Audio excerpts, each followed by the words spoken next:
Well, hello, welcome back to the future of media. I am the voice up here on the balcony. Some call it the voice of God, I call it the voice of a weirdo in a box.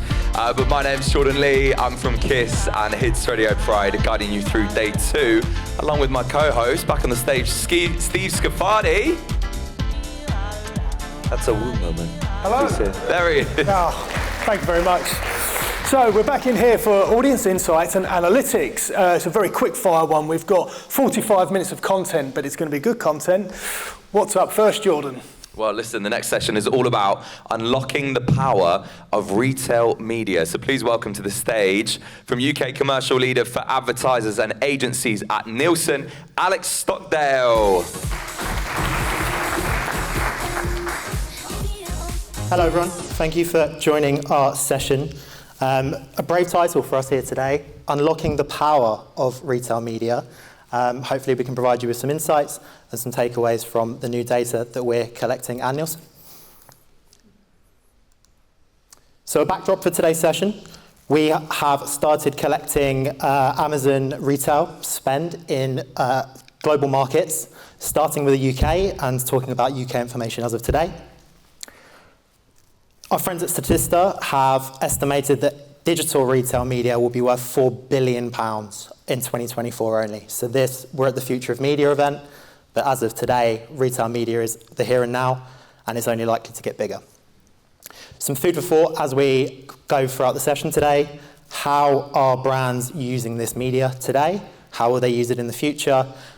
And what are the objectives that they're looking to complete by utilizing this great medium?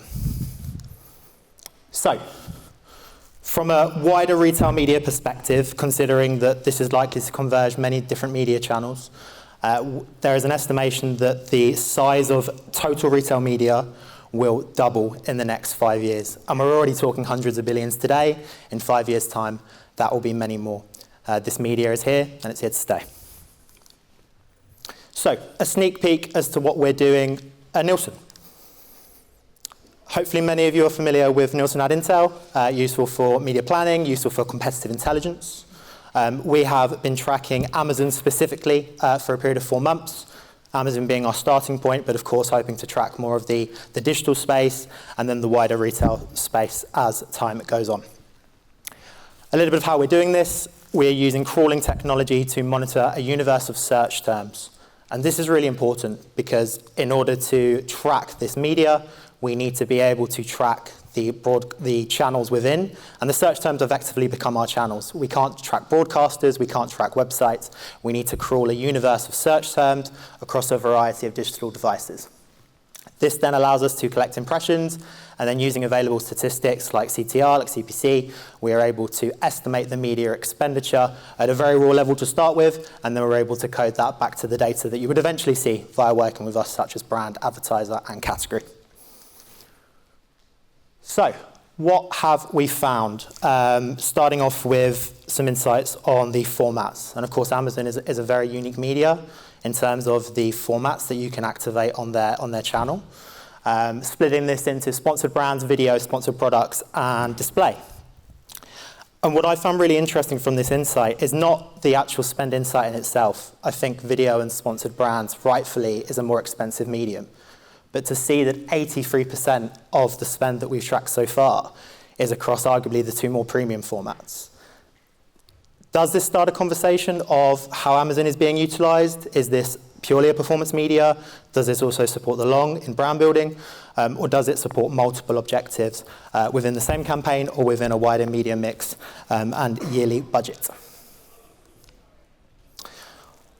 And this is only furthered when you look at multi-format adoption. So not only are brands spending on premium video and premium sponsored brands, they're activating display inventory alongside this.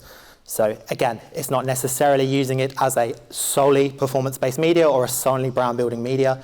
It is utilizing multiple formats in a singular campaign, in a singular budget for a variety of different reasons and objectives.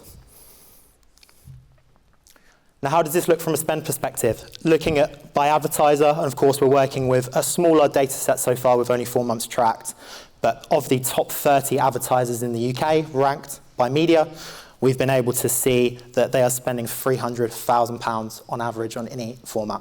Of course, that will be slightly higher if we're looking at premium formats like video and brands. That will be slightly lower if we're looking at display and products.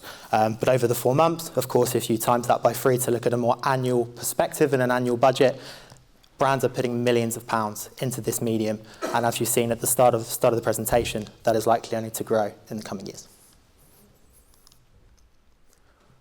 Pivoting slightly into product categories, really important to look at that landscape, looking at not only the spend by format, but how does that actually look by product sector. Hopefully many of you in the room work either brand side or agency side, and being able to understand how is my competition spending on this media, what is my share of voice, what is my share of spend, how much more money do I need to ask from my CFO to spend on this media in the next fiscal year. And when we look at this analysis here using a spend index, we can see that the top categories by spend are also the most crowded. I think this makes sense when you consider that the more brands are spending, the more you would expect total spend.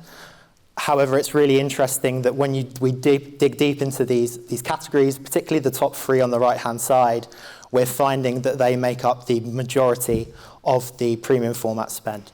Nearly half of total spend on premium format sponsored brands and video is from these 3 categories on the right-hand side. Household and DIY, appliances and tech, and cosmetics and toiletries.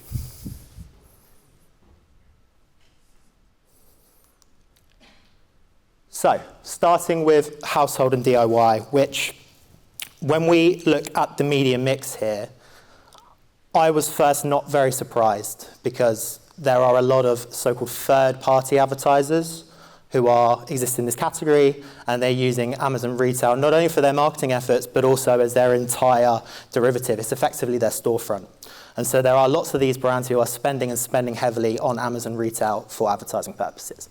However, if we pardon the pun, there are also household names within the household category. And these 5 of the top 30 are within household, of top 30 of all categories. 5 of them are still within this category. And as you can see, they're utilizing linear TV and digital alongside retail. So starting to understand here how our Amazon Retail can fit into the total media mix.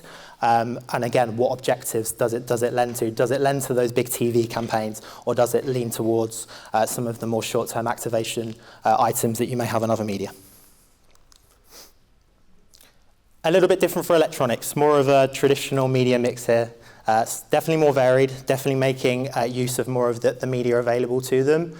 But really interesting to see that retail media, Amazon Retail Media percentage higher than linear TV. We've had lots of great conversations over the last 2 days about linear TV and its use in the media plan. It's definitely still there, definitely still has a reason to be there. But brands are shifting. Brands are shifting spend and converging them into other channels, Amazon Retail being one of them, and particularly those premium brand formats in sponsored brands and video. Finally, a look at cosmetics. Probably the largest sector of the 3 we're looking at here in regards to known brands in terms of the top 30, with 12 and completing out 27 of the top 30 across these 3 categories. So these 3 categories are really driving the media spend on this channel. However, their media mix here, there is, I will be the first to admit, a skew towards linear TV. We've monitored some large TV campaigns in this time. But you can also see that retail media there is very much in the mix. It's very much in the mix, and the formats they're using are, again, very much brand focused. They're utilizing video, and they're utilizing sponsored brands alongside their admittedly very large TV campaigns.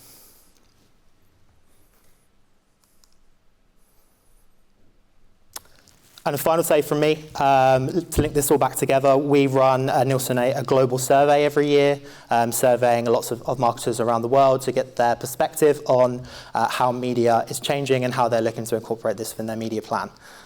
Please feel free to scan the QR code to download our annual marketing report. This has been out for some time, so you may have seen this before, but it really is a great read on some insights on not only the now, but also the future. Thank you.